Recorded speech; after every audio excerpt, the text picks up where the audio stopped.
Sekarang saya berada di Yayasan Kurnia Madani, kursus baca tulis bacaanku di daerah Kambang.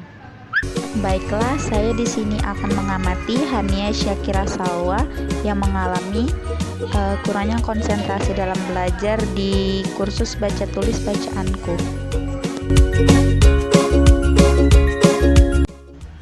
Baiklah, assalamualaikum warahmatullahi wabarakatuh. Waalaikumsalam warahmatullahi wabarakatuh. Di sini saya Nazila Rizky Azahra, NIM 291900018. Saya sedang bersama Ibu Fitrah Aznuri. Saya berada di kursus baca tulis bacaanku di daerah Kambang yang telah berdiri kurang lebih 17 tahun. Nah, di sini saya menemukan satu permasalahan pada anak didik, yaitu kurangnya fokus anak dalam belajar. Nah, langsung saja yang ingin saya tanyakan kepada Ibu Fitrah, bagaimana Ibu bisa menerima anak ini pada pertama kali dia masuk? Nah, jadi memang pada awal pendaftaran itu kita melihat kondisi anak, kita lihat kontak matanya, terus komunikasinya bagaimana.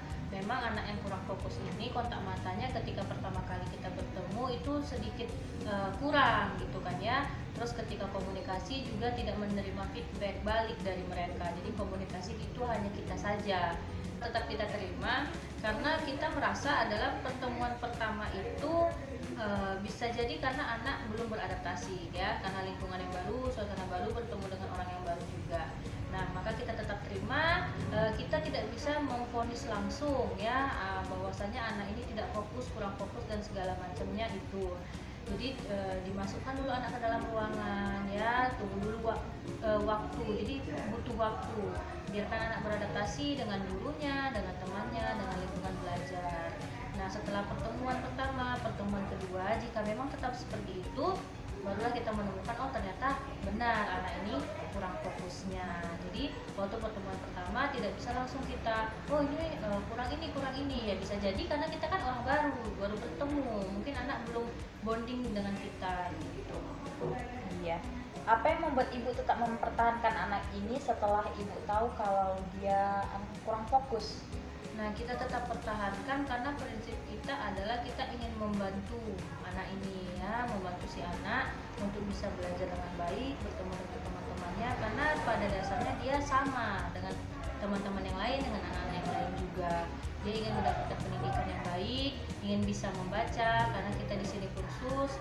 Jadi harapan kita dia bisa sama seperti teman-temannya, bisa lancar membaca, dan juga kita ingin membantu orang tua untuk mengajar anaknya, karena kebanyakan orang tua kan ada yang bekerja, ada juga yang single parent, jadi tidak punya waktu yang cukup untuk mengajar anak. Jikapun ada waktu, mereka tidak tahulah bagaimana sih cara mengajar anak supaya anak ini cepat lancar membaca seperti itu. Jadi intinya adalah saling bantu lah, saling membantu si anak, membantu orang tua gitu. Bagaimana jika tidak ada perkembangannya? Nah, kalau untuk perkembangan memang setiap anak ini beda-beda ya. Setiap anak pasti punya kasusnya masing-masing. Untuk kasus anak yang kurang fokus ini memang dia sedikit lamban dari teman-teman yang lain. Nah, jadi ketika 1 bulan itu kita selalu ada progres, kita selalu berikan kepada orang tua juga, jadi supaya orang tua juga tahu. Nah, jadi memang harus ekstra sabar untuk menghadapi anak yang seperti ini, ekstra sabar. Kita juga harus lihat background anak ini seperti apa, mengapa dia bisa seperti itu. Aktivitas apa yang biasanya diberi untuk meningkatkan konsentrasi anak? Nah, kalau untuk aktivitas biasanya anak yang kurang fokus ini kita harus lihat nih kenapa ya dia kurang fokus, atau dia ada masalah dengan pendengarannya, atau ada masalah dengan suasana belajarnya, dengan lingkungannya. Jadi kita perbaiki dulu penyebabnya, baru kita tambahkan aktivitasnya. Biasanya anak yang mulai kurang fokus itu ada gangguan, jadi gangguan dengan suara ya, dengan perkembangan otaknya, atau di lingkungan rumahnya bisa jadi, atau pola asuh dari orang tua. Jadi biasanya kalau 15 menit itu kurang lebih masih oke, tapi setelah lewat dari situ biasanya memang semua anak rata-rata pun akan capek, kita pun juga seperti itu. Jadi biasanya kita berikanlah waktu dia untuk istirahat ya, Biasanya kalau udah mulai nggak fokus kita berikan sentuhan, jadi disentuh, bukan ditepuk ya, apa ya, di seperti ini gitu kan contohnya, atau dialihkan pandangannya gitu. Biasanya memang harus ada tindakan yang diberikan. Terus kita juga bisa bantu ya melalui media pembelajaran yang menyenangkan seperti bikin video, ada buku yang berwarna-warni penuh dengan gambar. Jadi harus ada media yang mendukung juga. Guru yang harus paham kebutuhan anak seperti apa. Suasana belajar harus tenang. Berarti faktornya banyak ya, dari faktor Iya, banyak juga sekali ada. faktor. Kita harus perhatikan ini kenapa, baru kita bisa lihat apa sih yang harus diberikan, apa sih kebutuhannya. Baik, sepertinya sudah ada solusi dari Ibu Fitrah bagaimana untuk mengembalikan konsentrasi pada anak tersebut. Nah, terima kasih Ibu sudah meluangkan waktunya. Saya ucapkan terima kasih sekali lagi yang sebanyak-banyaknya. Ya, baiklah, hanya itu. Saya tutup. Wassalamualaikum warahmatullahi wabarakatuh.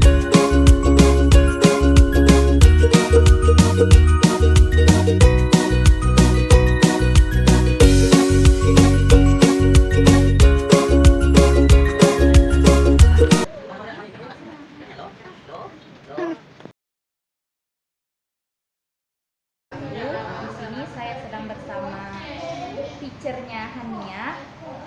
Baik teacher, bagaimana perkembangan Hania dari dia awal belajar sampai sekarang? Kalau awal perkembangan belajar itu anaknya memang baru mengetahui dan memantau satu. Sekarang anaknya sudah bisa mengkombinasikan huruf vokal dan huruf konsonan. Itu hanya baru 2 huruf yang lancarnya. Itu pun anak masih sering lupa.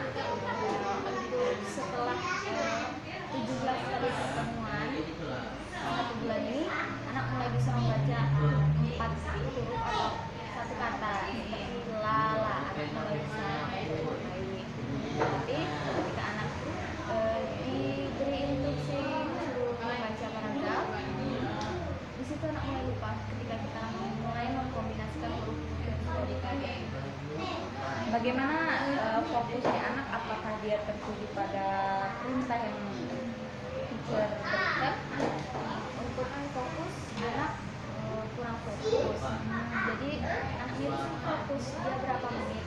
Ya dia lebih sering ngantuk dibanding mengangkat kepalanya gitu. Jadi kalaupun nunduk baca buku kadang dia makanya yang Lain-lain ya. yang lain. Jadi fokusnya tuh cuman seperti 5 menit atau menit, setelah itu dia mulai kalau nggak dengarkan mulai kemana-mana. Apa faktor yang menyebabkan anak jadi kurang fokus ya teacher? Nah, iya.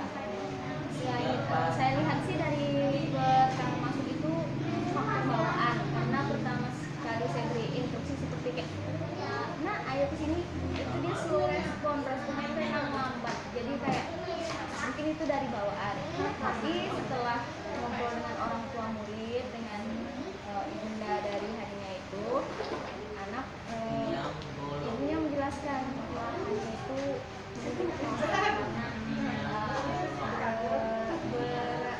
berasal dari keluarga yang broken. Dari faktor keluarga ya. Ada nggak pengaruh orang tua? Maksudnya kan dia broken home nih. Ada nggak faktor dari ayahnya atau ibunya yang membuat dia menjadi tambah kurang fokus, berpikirnya lambat? Menurut saya ini informasi dari ibunya bahwa anak itu trauma karena dia mendengar ayahnya.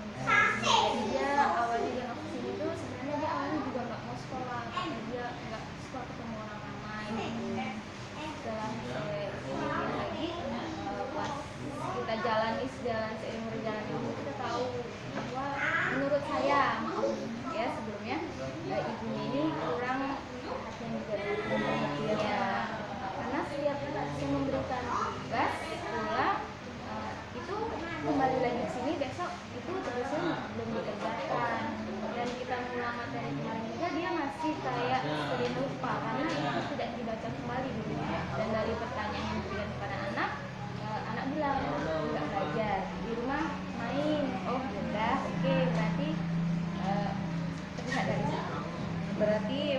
dari ibunya sangat mempengaruhi ya. Iya. Kurang perhatian dari ibunya membuat anak semakin kurang fokus lah Iya. untuk belajar. Untuk sebagai teachernya nih, ada nggak cara untuk ngatasin dia biar dia fokus kembali dalam belajar? Kalau untuk mengatasi sendiri sih, saya lebih memperbanyak kegiatan membaca karena di sini ibunya tuh ingin anaknya tuh bisa membaca seperti anak-anak yang lain. Tapi karena kita tahu anak itu kurangnya di mana, jadi saya coba memperbanyak kegiatan membaca. Dan kalau membaca itu mulai dia nggak ini fokus entah kemana, saya mulai hai nak, hai Hania, lihat sini dulu tolong. Saya dulu sebentar, bisa fokus sebentar. Ya, mulai membaca kembali ya, mulai fokus kembali. Kan kalau instruksi yang slow and slow lagi, saya sering mengulang-ulang instruksi itu supaya anak dapat menangkap dan membaca dengan baik. Itu berarti faktor utamanya dari keluarga orang tua dia ya, Dari buat dia. Berarti kalau di sini dia masih bisa fokus lah ya sama teachernya. Ya, membacanya sekarang lebih baik dibanding awal pertama masuk. Sekarang mulai lebih baik. Sudah banyak perkembangannya ya. Iya. Oke. Baiklah, sepertinya udah cukup jelas penjelasan dari teacher Dwi tentang Hania yang kurang fokus. Itu banyak faktor ya, terutama faktor keluarganya dari ibunya yang kurang perhatian kepada anaknya. Dan alhamdulillah selama dia belajar di kursus bacaanku ini ada perkembangan, dia udah bisa membaca dan mau mengikuti instruksi yang teachernya berikan. Terima kasih teacher atas